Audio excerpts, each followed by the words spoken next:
Good afternoon, and thank you for joining us today. My name is Antron Watson. I'm with AARP Massachusetts. This is our June Livable Wednesday, which is part of our Livable Wednesday series that highlights the variety of ways volunteers, organizations, and municipalities across Massachusetts are really paying increased attention to the environmental, economic, and social factors that really influence the health and well-being of people as they age. So throughout the day, the program this afternoon, if you have questions, please use the Q&A feature, or you can use the chat. We'll be monitoring both of those, and we'll try to make sure we get your questions answered. But so as you may already know, AARP has been working to promote the health and well-being of older Americans for more than 60 years through information, advocacy, and resources. Part of that includes helping to improve the places we live, so we can all thrive regardless of age, ability, or background. We all want to live in places where there are transportation options, housing is affordable, and works for our needs as we age. There's access to outdoors, and there are ways for us to stay connected to loved ones and our neighbors. Ultimately, our vision is for a future in which communities, urban, suburban, and rural, are great places for all, especially the people 50 plus. Today, I'm really pleased to talk with someone who has a very similar initiative to Age Friendly, which is called Dementia Friendly. The goal of Dementia Friendly is to increase the number of municipalities across the Commonwealth to commit to supporting those living with dementia, their families, and their care partners. So I'm honored to be joined by a partner who I work with on a regular basis across the state, Patty Sullivan, who is from Dementia Friendly, Massachusetts. And honestly, I've said enough, Patty. I want to turn it over to you. So please tell us about Dementia Friendly Massachusetts, and even what is dementia? I'd love to hear more. Thank you, Antron. It's a real treat to be here. I feel so fortunate that I have you as a partner who I probably talk to every day, one way or another, as we work together to really improve what's going on in the Commonwealth. So I work for the Massachusetts Councils on Aging. We have 350 councils on aging across the state. I hope you know where your council on aging is and kinds of services, rich services that they offer in many, many shapes and sizes across the Commonwealth. I'm always amazed at what I find when I walk into a COA. So the Dementia Friendly initiative began probably 10 years ago in the state of Massachusetts. We are really lucky in that we have tremendous support for this work. We have support from the governor's office, the executive office of elder affairs. I just was at a rally the other evening for housing initiative, and I listened to Kim Driscoll talk and use the exact words she should have when she was talking about aging in place and the importance of providing housing for older adults. So it was just great to hear that echoed from that office. I can keep going. We have partners across the state, like AARP, like the Massachusetts Healthy Aging Collaborative. We have this tremendous initiative, which is then funded in part by the work of AARP, Mass Councils on Aging, MHAC, and then we have our philanthropy behind us. Point 32 Health has been a tremendous supporter, and particularly of the Dementia Friendly initiative. So we as a Commonwealth are a powerhouse. And when I present at national meetings, I laugh because my friends who work for other states always say, oh, could you just shut up? We're so tired of hearing about all the good stuff in Massachusetts. So we got it all going on here. All right, I'm going to go ahead and share my screen. And Antron will let you handle, because I can't see the chat and anything else when I go to a shared screen. So I'm going to go through this and stop periodically to ask you all some questions. So what is Dementia Friendly Massachusetts? It's a statewide grassroots group of all sorts of people, every shape and size in communities, who are working together to grow dementia-friendly communities. And I'll explain what that means in a minute. But dementia-friendly communities are focused on being more inclusive and supportive of people living with dementia and their care partners. And this work has proven to be incredibly essential in lots of communities.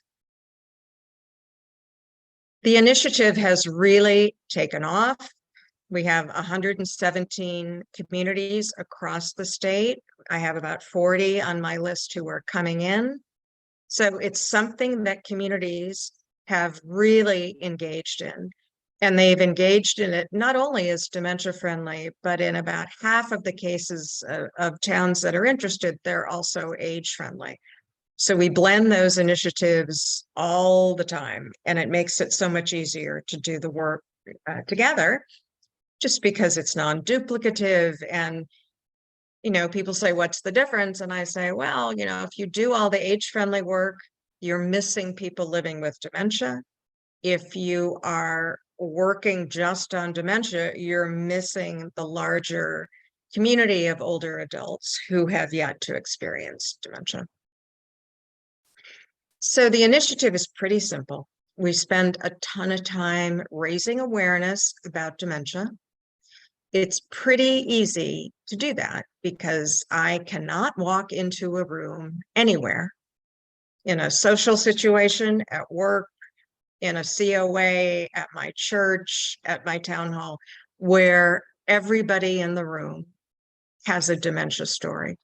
And because of that, this resonates with people individually, and we're really able to get people to step up and help us in this work. The initiative, with the support of many others, spends lots of time educating people about dementia, what it is, how to recognize it, how to talk to people living with dementia, how to prevent dementia, understanding the genetics of what may lead to dementia. All these things people want to know about, so we educate them.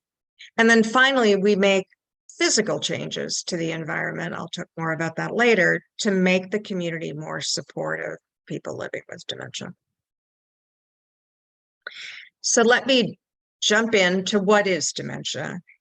And basically, it's important to realize that now 1 in 8 people are living with dementia. So if it feels like it's all around you, it's because it is all around you. And that number will continue to grow, only because the older you get, the greater your chance of developing dementia becomes. So 32% of people age 85 or older have some sort of Alzheimer's or dementia. And that number pretty much doubles every 5 years. So we're going to get to a point where within the older population, most people are experiencing this sort of disorder of the brain. 1 in 3 seniors dies with dementia.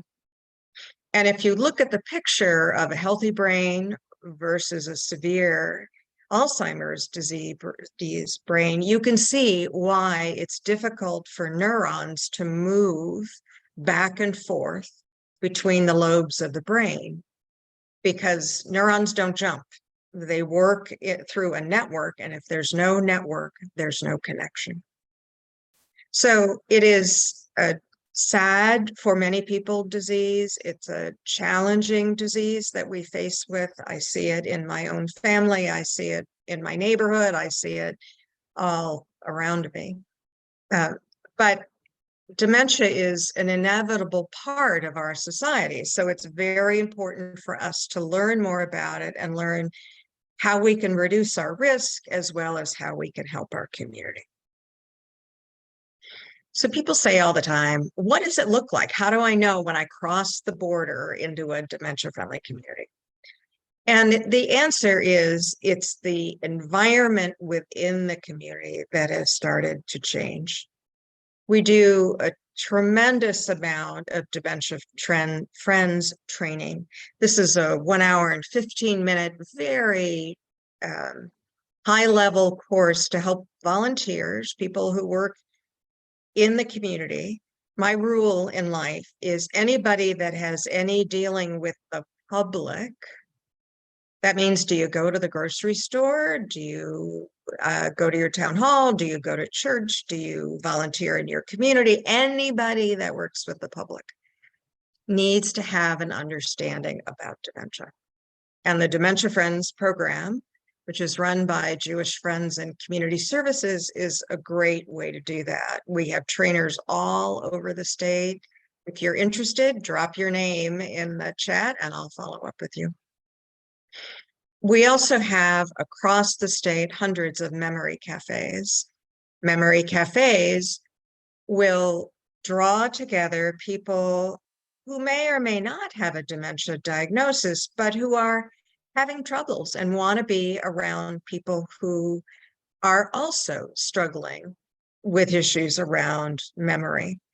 And, usually in this situation, it's people who are beyond normal memory loss that comes with aging.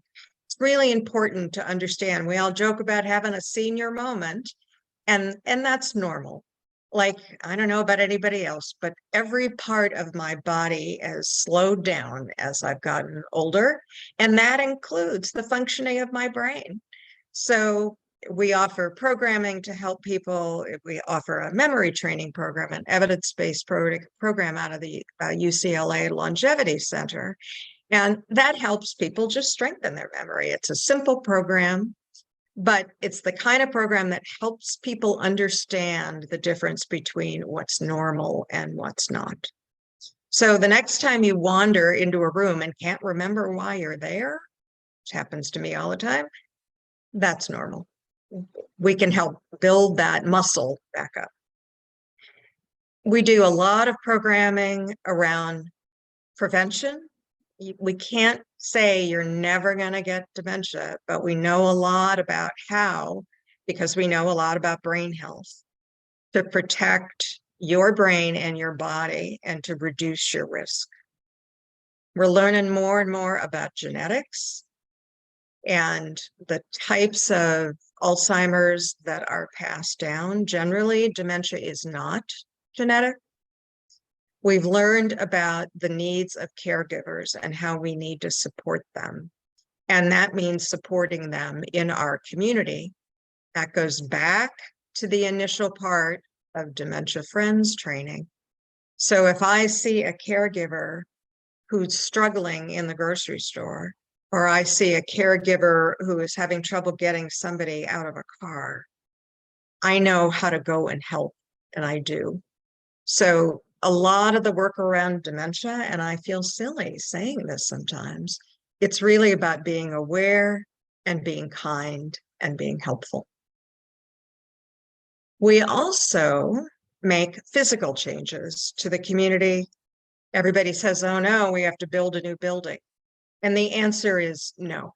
What we teach people how to do, and we have a terrific report done by gerontologists and planners and the Boston Architectural Society about what you can do in your home, in your community, in any building, any public building, any private building, to make that space more dementia friendly. Now, I have a personal curse because of this. So every room, every building, every bathroom in a public space that I go into, I immediately say, is this a dementia-friendly space? Is there contrast between the floor and the wall? Is the carpeting such that if I have dementia, it's not going to frighten me? Are the floors too polished? Because if they're too polished, they look like water. Is there a black doormat outside the door that looks like a big, big hole? So someone with dementia is not going to step in that hole. So we're making basic physical changes, and I see it all the time as I travel and I talk to communities and town administrators and mayors about simple things. And when they begin to argue with me, I say, are you telling me you're never going to paint town hall ever, ever? And it gets people to understand that I don't want a new building. I just want the contrast to be there and the signage to be there, so we can make sure people living with dementia and their caregivers, and frankly, people like me, can get around. As Antron knows, I have a complete collection of signs on the outsides of bathrooms. Many I've collected on the Cape, some in Western Mass, some in Boston. You know, I want to walk up to a ladies' room and not have to think about, am I a mermaid or a merman, and what does it look like? Or I'm a whopping 5'2" on a good day. I don't want to walk into a space where the signs are all up in the air. So I have to stop, break the flow of traffic, because I can't figure out where the exit is. Or I get off the T. My eyes are used to being in the dark. I come up, it's all glass. There are no exit signs. And I got to figure out how to get it with a crowd of people pushing around me. So all of these things are simple. It's not big money. You know, I laugh because I just recently fought the fight at my church to get slip prevention strips put on all our stairs. Such a little thing. People worry about the color and what it would do. And we finally just put them down and everybody likes it. So it's simple things, and it didn't break the bank. So finally, a big, big part of what we do is, in a deeper dive type training, is we train waiters and waitresses, bank tellers, town administrative staff. In many towns, they shut down town hall for a morning, and we get in there and help the assessors, the town clerks, people who work, again, with the public. And they tell me the story. Same with bank tellers. Somebody comes in, they pay their tax bill 5 times. They've got a bank teller who, a woman or man, keeps coming in wanting to withdraw all their money, and they do it every day. Library staff tend to be really informed about dementia only because they see their patrons over time. We have educated high school and college students. I think I've done about 1,200 this year. Quite intimidating to do that many high school students, but well worth it, because they went home and they had a conversation with their parents. Frankly, unlike my children, who never came home and had a conversation, but we knew that the conversation was had because in one of the communities, 10 families called the senior center and said, we could use some help. And so I'll go anywhere if that's the end result. So just quickly, I want to talk about who gets involved. And the answer is you get involved in these initiatives. We cover the entire community, and every community that I walk into, it's different. So some communities I have that focus on the housing, senior housing that's in their community. I have another community that is almost totally focused on using the faith community to reach out to everybody else to build the initiative. We have transportation initiatives across the state that engage transportation providers. And I think we trained 500 drivers during COVID. And they had the opportunity to learn about how they work with people on their vehicle that have dementia or having an incident. And they learned sort of basics about what to do, how do you pull the bus over? If you can or you can't, who do you call, what the connection is. Public safety plays a big role in these initiatives because we need to learn about who in our community has dementia so that we can make sure they are especially protected. And oftentimes that takes the form of a list of everybody in town who is living with the disease, and also usually people with autism, because we've got to keep a special eye out. If we learned a lot of things from the pandemic, and that was one of them. So I just want to take a second to talk about physical infrastructure. Again, this is not build a new building. It's all about making things that we have in the community familiar, legible. People with dementia don't have peripheral vision. So I want to see a sign on the door at eyesight, probably Antron's eyesight level, not mine, that's legible, doesn't have a bunch of fancy flowers or shells or whatever. I just want to see the language. I want it with contrast. I want to understand what the room is for. My favorite is that it has to be obviously accessible to all, but comfortable and recognizable. And, you know, the old expression, if it looks like a duck and it walks like a duck, it's probably a duck. That works for me. But when I walk into a park or near the library in my community, they have these great structures that are art that are supposed to be benches. Well, I don't know they're benches.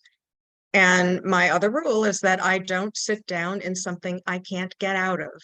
And so if it doesn't have handles, if it doesn't have a back, I'm going to go find a bench that looks like a bench, that works like a bench, and that will support me. So I can sit in my community and wait for my husband or just take a break as I'm out running about. So it's little things like that in a community. And then always safety. Safety is really important. So as I mentioned to Antron, you know, we work together all the time. We work through this toolkit to make it easy in communities. And this is quite a popular document once I jump in. As I mentioned earlier, we have tremendous support. Probably the biggest supporters of this on the dementia side of the initiative are the Alzheimer's Association. We are incredibly fortunate, and people do not know this, but there is a 24/7 hotline that I've listed the number here. You can call it anytime and ask any question about dementia and Alzheimer's. And remember that dementia is the umbrella, Alzheimer's is one kind of dementia, but they will help you. And the best thing about this phone number is that the state has funded the Alzheimer's Association to provide, it's called care consulting. So if you have a family member, and I'll use my neighbor as an example, Steve developed Alzheimer's, was diagnosed, and he and his wife, Linda, sat down on a Zoom call with their family, with the Alzheimer's Association, and they went through with them all the things that need to be done, including getting your finances and, you know, all the things you got to do right away. And then they put together a care plan for Steve so that the family I mean, you can never predict how things will evolve over time. And I have to say that, you know, I work with my mother who has dementia. I feel like every time I figure out exactly where she is, something changes. And it reminds me of raising my kids where I thought I had them figured out and then they would change. But it is so supportive or so helpful to have someone supportive who you can call and say, okay, yesterday he wasn't doing this, today and likely tomorrow he is. Can you help me understand this? And all of this comes at no cost, and it's done by master's level clinical staff. And thankfully, your tax dollars are paying for it, so everybody can get access to it. We also have tremendous support from Jewish Family and Children's Services. They are an incredible partner and also sponsor a program that supports memory cafes across the state, as well as supports the Dementia Friends Massachusetts program. So thank you very much. Here is my contact information, and if you don't have time to write it down, you can go right to Antron. Believe me, he's got all my phone numbers. Thank you so much, Patty. That was excellent. You know, one question that did come up, that was really, I love the fact that you said that, you know, you did the presentation to the kids and it resulted in, you know, 10 new calls to the senior center for resources.